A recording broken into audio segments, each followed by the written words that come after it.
I never thought money could make me feel powerless. I was the man who bought everything he wanted, companies, cars, even an island. But there was one thing I couldn't buy. A small, weathered blue house sitting stubbornly at the end of my private street.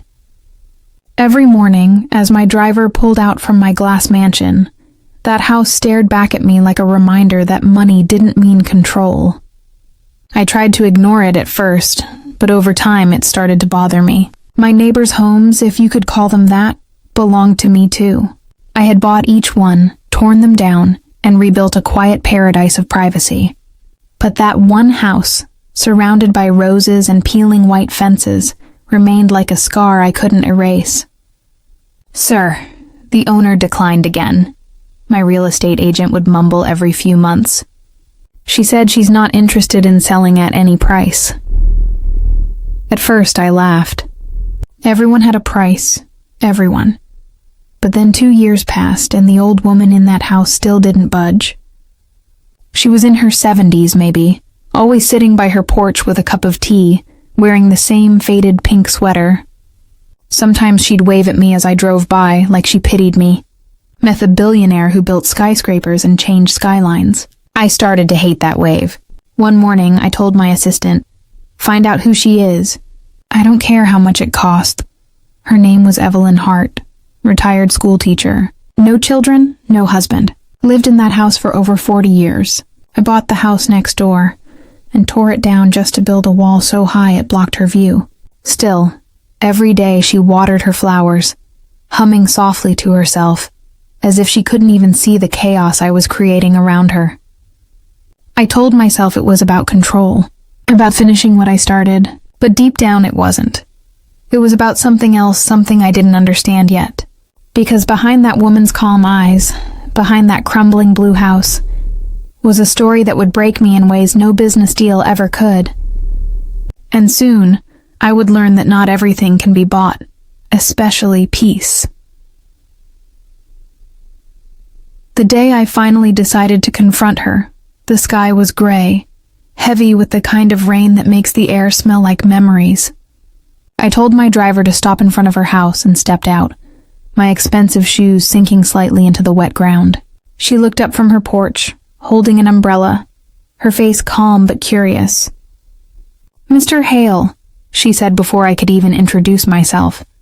Her voice was gentle, like she'd been expecting me. "You've been trying to buy my home for years. Why don't you come sit for a minute instead?" That threw me off. No one ever invited me in without a price tag attached. Still, I followed her inside. The place was old, creaking under the weight of time, but warm-filled with photographs, books, and the faint smell of cinnamon. I looked around and couldn't stop myself from saying, "You could move anywhere, Mrs. Hart. You could live in comfort. Why stay here?" She smiled faintly and poured tea into 2 chipped cups. "Comfort isn't always found in new walls, Mr. Hale. Sometimes it's found in the ones that remember your laughter." Her words felt strange, almost poetic, and for a moment I couldn't respond. I tried again, this time softer. "I can offer you more than anyone else will. 10 times what it's worth." She didn't even flinch. And what would I buy with that? A place without the sound of my late husband's footsteps, without the tree my son planted before he... She stopped mid-sentence, her voice catching in her throat. I felt something shift inside me, an unease I couldn't name. "I'm sorry," I said quietly, unsure why. She smiled again, eyes glistening. "You don't have to be. We all hold on to what matters, even when the world tells us to let go." I left that day angry and confused. I wasn't used to being told no, and certainly not by a frail woman who lived in a house that looked ready to collapse. But that night, when I stood on my balcony looking down the street, her porch light glowed softly against the dark. For the first time in years, I couldn't sleep. I kept hearing her words over and over. "What do you buy when the thing you've lost isn't for sale?" Weeks passed, but that conversation refused to leave my head. Every time I looked at that blue house, I felt something inside me twist a mix of irritation and guilt. I told myself I didn't care, that she was just another obstacle. So I did what I always did when faced with resistance. I pushed harder. I sent my lawyers with new offers, then architects with plans, even city inspectors to find safety violations. Nothing worked. Evelyn stayed calm through it all, greeting everyone with a polite smile. "Tell Mr. Hale I hope he finds what he's looking for," she'd say. I couldn't understand her. People fought for wealth, begged for it, sold their souls for it, and here she was, sitting in a chair by her window, unshaken by all the power I had. One afternoon, as I watched her through the tinted glass of my car, I saw something that made me pause. A young girl, maybe 8 or 9, ran up her front steps carrying a small basket of apples. Evelyn bent down, hugged her tightly, and they both laughed, their voices carried by the wind. I didn't know who the child was, but that laughter had pierced something I'd buried long ago. I'd grown up in a small town, in a house not much bigger than hers. My mother used to sit on our porch every evening, waiting for my father to come home. When she passed, I'd sold that house without a second thought, like it was just another transaction. But watching Evelyn and that girl felt like seeing a ghost of what I'd lost. That night, I found myself driving back to her street, parking far enough that no one would see me. I sat there, lights off, watching her house glowing softly under the street lamp. Inside, I could see her reading to the child by the fireplace. It was such a simple, ordinary moment, but I couldn't look away. I had everything, yet I'd never felt that kind of peace. I gripped the steering wheel until my knuckles turned white. For the first time in my life, I didn't know what I was chasing anymore, or why that woman's refusal felt less like defiance and more like a mirror held up to everything I'd become. The next morning, I did something I hadn't done in years. I went for a walk alone. No bodyguards, no assistant, no driver. Just me, the wind, and that blue house at the end of the street. I told myself I was just curious, but deep down, I knew I needed answers. When I reached her gate, the little girl was there again, playing with a jump rope. She looked up and smiled. "You're the man who wants Grandma's house," she said innocently. I froze, unsure what to say. "I suppose I am," I admitted. "Why doesn't she want to sell it?" The girl shrugged, her curls bouncing. "Because Grandpa built it for her. She says some things are worth more than money." Then she giggled and ran inside before I could respond. Her words hit me like a punch. I stood there for a long time, staring at that old wooden door, realizing I had spent years tearing down memories just to build walls around myself. Evelyn opened the door suddenly, surprised to see me standing there. "You're up early, Mr. Hale," she said kindly. I managed a weak smile. "I was passing by." She tilted her head. "You've been passing by for years." The way she said it made me feel like a child caught doing something wrong. I wanted to tell her I didn't mean to disturb her, that I just wanted her house for privacy, for peace, but the words wouldn't come. Instead, I blurted out, "What happened to your husband?" For a second, I thought I saw pain flicker across her face, but she quickly masked it with a soft smile. "He died here," she said quietly, "right in that chair by the window. He loved this house so much, he said he'd never leave it, and I suppose he never did."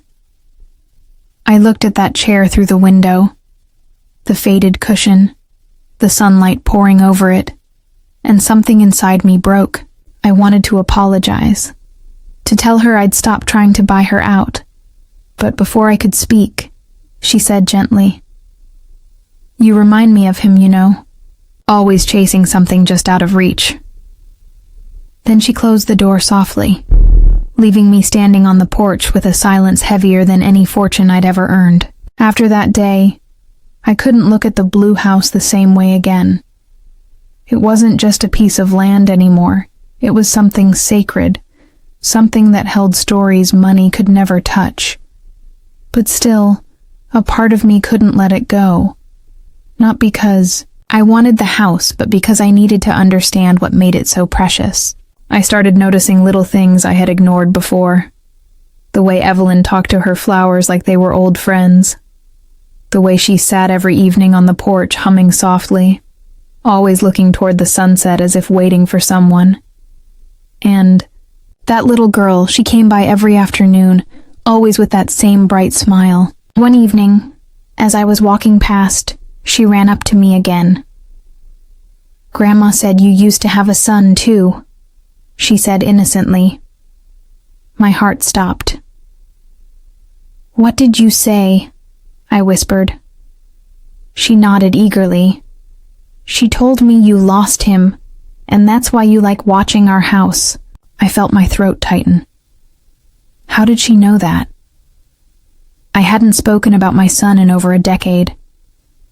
He died in a car accident when he was 12, while I was in another country closing a deal. That was the day my marriage ended, the day I stopped believing in anything that couldn't be calculated in profit or loss. I stared at the little girl, trying to hide the pain clawing up my chest. "Your grandmother shouldn't tell you stories like that," I said softly. She just smiled again. She says sometimes, sad people forget they're still alive. Then she skipped away, leaving me standing there with tears I hadn't felt in years burning my eyes. That night, I didn't sleep. I sat in my study, surrounded by all the things I'd bought to fill the silence: paintings, watches, rare wines, and none of it meant anything. All I could think about was that small house filled with laughter, the smell of cinnamon, the warmth of a life that had nothing to do with wealth. I realized then that Evelyn wasn't just protecting her home, she was protecting her heart. And for the first time, I wondered if I even had one left to protect. A week later, I found myself knocking on Evelyn's door again. But this time I wasn't there to make an offer. When she opened it, she looked at me with those calm, knowing eyes that made me feel smaller than I'd ever felt in a boardroom. "You've been thinking," she said simply, stepping aside to let me in. I nodded, my voice low.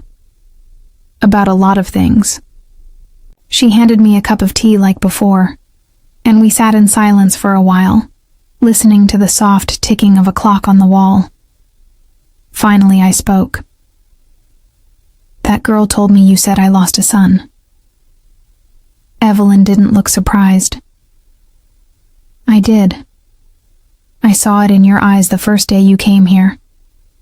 People who've lost love move differently, like they're still searching for the echo of what's gone." Her words hit me harder than I expected. I looked down at the cup in my hands, the steam fogging my vision. "I wasn't there when it happened," I whispered. "I was in Tokyo signing a contract. I told myself I was building a future for him, but I missed his last day on Earth."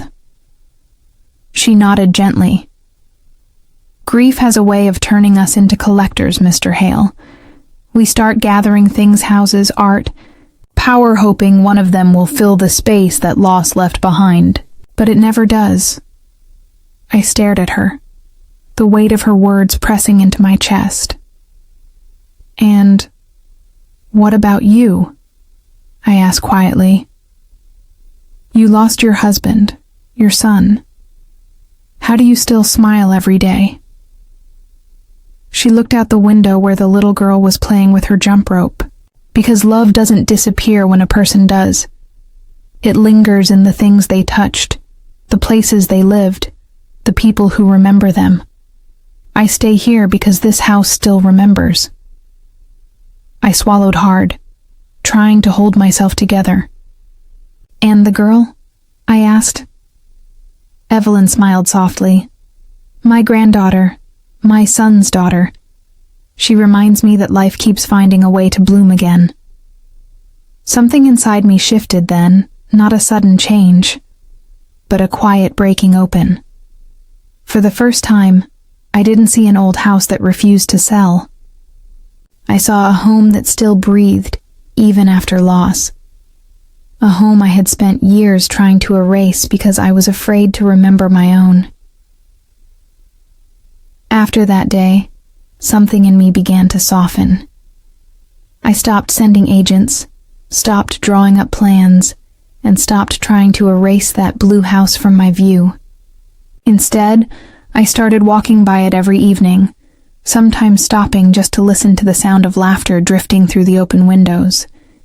It became a strange sort of comfort, a reminder that there were still things in this world untouched by greed. One evening, as I stood by the gate, Evelyn called out to me from her porch.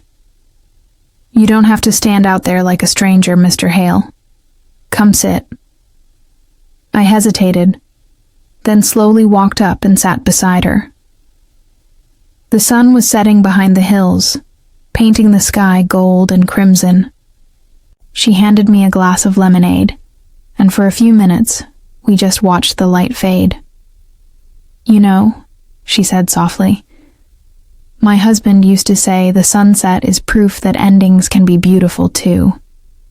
I turned to her, feeling an ache in my chest that was both painful and healing. "I've spent my life trying to stop endings," I admitted. "Every time I lost something, I tried to replace it with something bigger, shinier, more expensive, but nothing ever felt whole again." She smiled gently. "Because you can't buy peace. You can only make room for it." I nodded, staring down at my hands.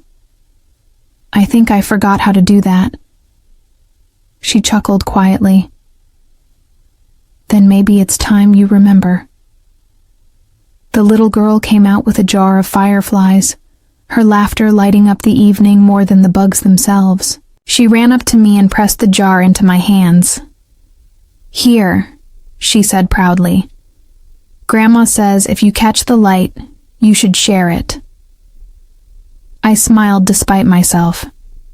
That night, when I returned home, I didn't turn on the lights in my mansion. I just sat by the window, the jar of fireflies glowing softly beside me, and for the first time in years, the silence didn't feel empty. It felt peaceful, alive. I realized I'd spent my life buying everything that shined, but this small jar of flickering light, this moment was the first thing that truly felt like mine. Months passed, and my street, once a symbol of isolation and wealth, started to feel different. The workers I'd fired during my obsessive construction spree were rehired, not to build walls this time, but gardens. I asked them to plant trees, flowers, and vines that would stretch across the neighborhood. The cold marble and glass began to soften under the touch of green, and every morning I'd see Evelyn watering her roses while the little girl chased butterflies across the grass. We started talking more often, sometimes over coffee, sometimes in silence, and I realized that peace didn't need noise, it needed presence. One evening, as we sat on her porch, Evelyn told me stories about her husband. "He used to say," she laughed softly, "that a house isn't alive until it's heard both laughter and sorrow." I listened quietly, her words sinking deep into me. "What about you, Mr. Hale?" she asked. "What makes your house alive?" I looked toward my massive mansion across the street, its windows cold and empty. "Nothing," I admitted. "It's beautiful, but it's dead." She smiled kindly. "Then maybe it's time to bring life back into it." That night, her words followed me like a quiet echo. I walked through my house, room by room, realizing how empty it truly was. The echo of my footsteps was the only sound. So I began changing things, not with money, but with meaning. I turned my office into a small library filled with children's books, the kind my son used to love. I opened my gates, inviting the neighbors to use my garden. The little girl, Lily, started coming over after school to read in my library. She'd tell me stories about her mother, about how Evelyn taught her that kindness was the strongest kind of wealth. Sometimes she'd draw pictures for Mione of me and her grandmother sitting under a tree. She said it was called The Street of Two Hearts. I hung it on the wall. And slowly, The mansion didn't feel like a prison anymore. It felt alive. I didn't own every house on the street anymore, not in the way I once wanted to, but for the first time I felt like I belonged here.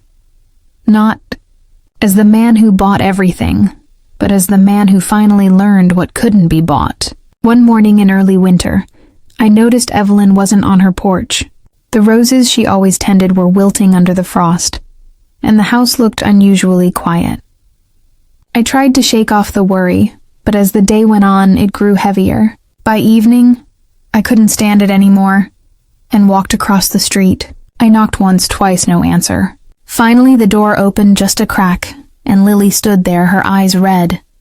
"Grandma's sick," she whispered. "She's sleeping." My heart sank. I stepped inside and saw Evelyn lying on the couch, wrapped in a blanket, her breathing shallow but peaceful. The room smelled like chamomile and old wood. I sat beside her, unsure what to say, until her eyes fluttered open. "Mr. Hale," she said weakly, her voice a faint echo of its usual warmth. "You came." "Of course I did," I said, my throat tight. "You should have called me." She smiled softly.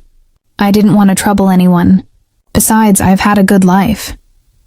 She reached out a trembling hand and I took it gently. "You've changed, you know," she whispered. "When I first saw you, you looked like a man trying to build a fortress around his pain.